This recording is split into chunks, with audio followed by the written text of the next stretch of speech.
I'm Primal Piggy. Thank you for joining me for another BDSM United podcast. Today, we want to answer the question: is it okay for me to call myself master? Today's episode was originally written by Master Mark at Deviance and Desire. So, you've got this title, Master. What are the origins and how did you come to be part, or how did it become part of the BDSM language? Well, master might refer to someone with a high level of skill in something, similar to in the vanilla world, a master swordsman or a master electrician. To be recognized as this type of master by your community, you may need to pass certain exams or perform feats of daring to demonstrate your skill. Uh, in Buddhist groups, oftentimes they call their leader master, and that recognizes their mastery of their own worldly self and the many years they've practiced self awareness and acquired knowledge.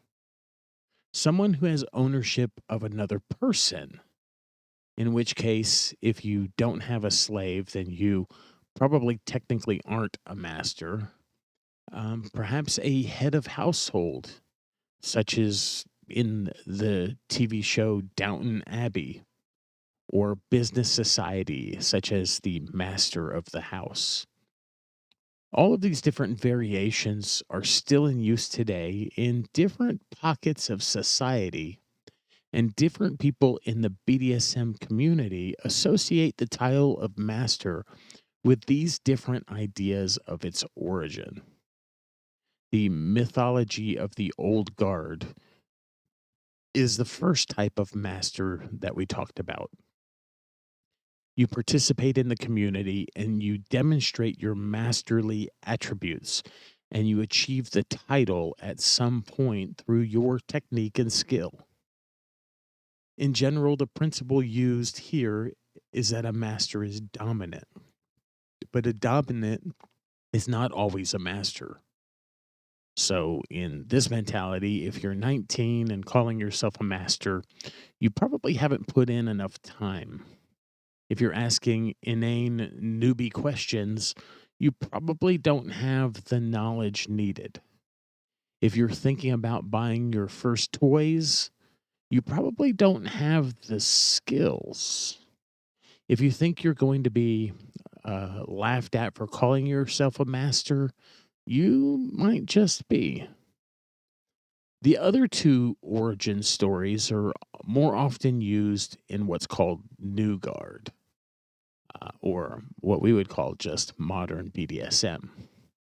If you're in what you believe is a master slave relationship and you're on the left side of the slash, then you're a master, at least within that relationship.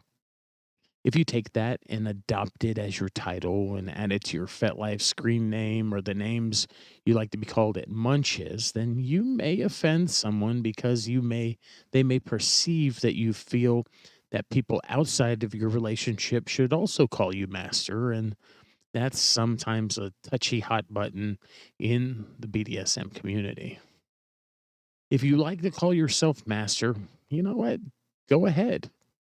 Many people will support your right to do so, and some may get a little butthurt about it, but it's all right. Just remember that it gives you no special rights. It doesn't make you the master of anyone outside of your relationship. And if you don't treat others with respect, they may start calling you other things behind your back, or quite possibly in this lifestyle, to your face. I'm Primal Piggy. Thank you for joining me for this BDSM United contest.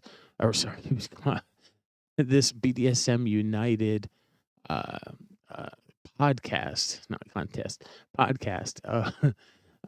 It was a joy speaking with you today. I wanted to let you know that you can find all of our resources, especially if you'd like to equip yourself to be a master or gain the mastery of different types of BDSM techniques, tools, and relationships.